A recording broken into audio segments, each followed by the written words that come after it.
السلام عليكم، كي دايرين؟ لاباس؟ اش اخباركم؟ كنتمنى ان شاء الله كلشي يكون بخير وعلى خير.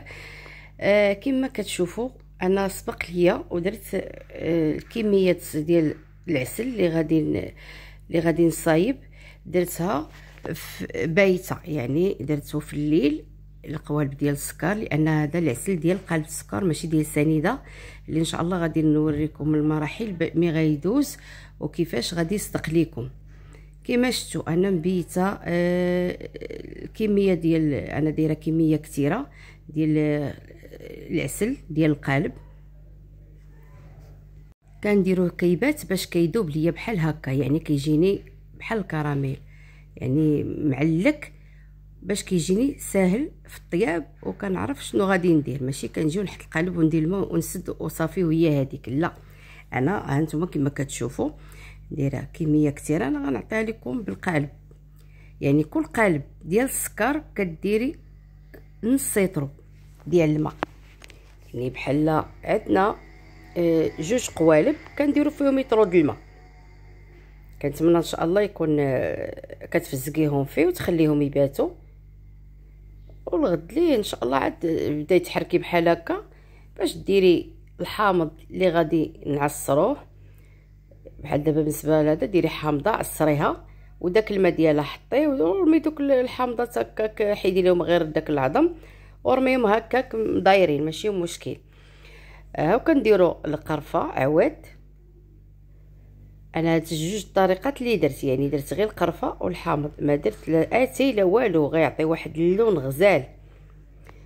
هانتوما كما كتشوفوا عصرنا الحامض باش غادي نديروه في مع السكر ديالنا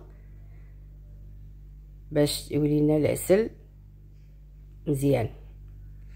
كما شفتوا دابا العسل اللي هو درناه، انا درتو يعني ما صورتش كيفاش درتو كيطبخ، يعني انا درتو كيطبخ. اللي بغى ينجح ليه العسل درتو كيطبخ حتى حيد ديك الكشكوشه البيضه ديالو، يعني ولا طفات، يعني باش ما يفدش لكم على الكوكوتش. هادشي اللي بغيت نوضح لكم. عاد سديت عليه ساعه الا ربع، هانتوما كما شفتوا جا طايب من داكشي. يعني هانتوما لا رغوه، لان ملي كتشوفوا الرغوه غادي تشوفوها بان كتكون حمراء، راه العسل ديالكم طايب.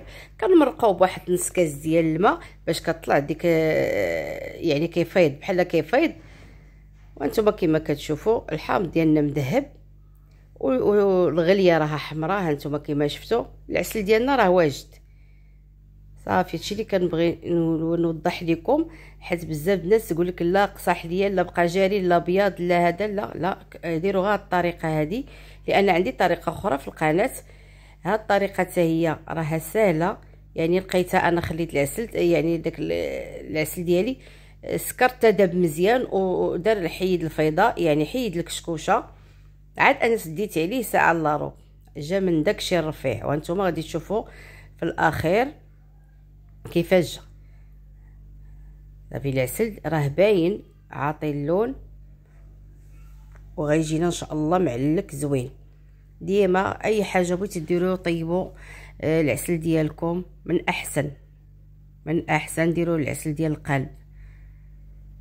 انتم كيما شفتوا اللون ديالو جا واعر بلا اتاي بلا والو، يعني بلا ما نديروا لي اتاي اللي غيطلق فيه. انتم كيما شفتوا جا معلك وداير الخيط. اي عسل تشوفوه ناجح تعرفوه داير الخيط مزيان، يعني ماشي داير داك الخيط اللي هو طايح نيشان. يعني راه كيكون الخيط ولكن تيكون ثقيل وكيكون محجر ولا كيكون جاري، راه كتغسلي به الحلوه، راه ما كيجيش عسل شارب الحلوه. يعني الحلوه ما كتجيش شاربه العسل مزيان. هادشي اللي بغيت نوصل لكم. كنتمنى ان شاء الله تتابعوني في حلويات امنه للمناسبات، وردوا البال اي حاجه درتوها ردوا ليها البال، راه كلشي مفهوم. وانا كنعطيكم نصائح اللي ان شاء الله تستافدوا منها. والى الفيديوهات معسلات ان شاء الله.